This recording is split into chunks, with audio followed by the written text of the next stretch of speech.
इजाज़त के तो कैसे जाने दिया जा सकता है? इजाज़त ले लें, जाने देंगे? अस्सलामुअलैकुम सामीन, 3 जुमादुल उखरा और 6 दिसंबर है। ख़बर का उन्वान है, पुलिस ने किसानों पर आंसू गैस के गोले छोड़े। किसानों ने कुछ नोकीले तार उखेड़ दिए हैं, कुछ रुकावटें हटा दी हैं और वो दिल्ली मार्च करना शुरू किया ही था कि पुलिस ने उनको हरियाणा सरहद पर रोक दिया है। ख़बर बहुत तफसीली है, अब तक क्या क्या हुआ है आप पूरी खबर सुन लें। पंजाब हरियाणा बॉर्डर पर पिछले 9 महीने से कैंप लगाकर बैठे किसानों का दिल्ली कूच होना करना शुरू कर दिया है। 101 किसानों ने पैदल अंबाला की तरफ बढ़ते हुए 2 रुकावटें हटा दी हैं। अब उन्हें हरियाणा पुलिस और पैरामिलिट्री के बैरिकेड पर रोक लिया गया है।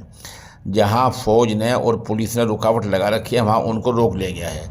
किसानों ने बैरिकेड और कंटीले तार उखेड़ दिए हैं। इसके बाद हरियाणा पुलिस ने उन्हें वार्निंग दी है। किसान और पुलिस आमने सामने आ गए हैं। एमएसपी, कर्ज माफ़ी और पेंशन जैसे मुतालबात को लेकर 13 फरवरी से किसान धरना दे रहे हैं और ये भी कि हरियाणा सरकार ने आज उन्हें मार्च की इजाज़त नहीं दी है। किसानों के मुजाहरे को देखते हुए हरियाणा के दाखिला सेक्रेटरी सुमिता मिश्रा ने पंजाब व हरियाणा के बॉर्डर पर सरहद से मुल्हक अंबाले के 11 देहात में इंटरनेट बंद करने के आदेश दिए हैं। हरियाणा पुलिस ने किसानों को आगे बढ़ने से रोकने के लिए आंसू गैस के गोले छोड़ रही है। उन पर पेपर स्प्रे भी किया गया है और खनौरी बॉर्डर पर हलचल शुरू हो गई है।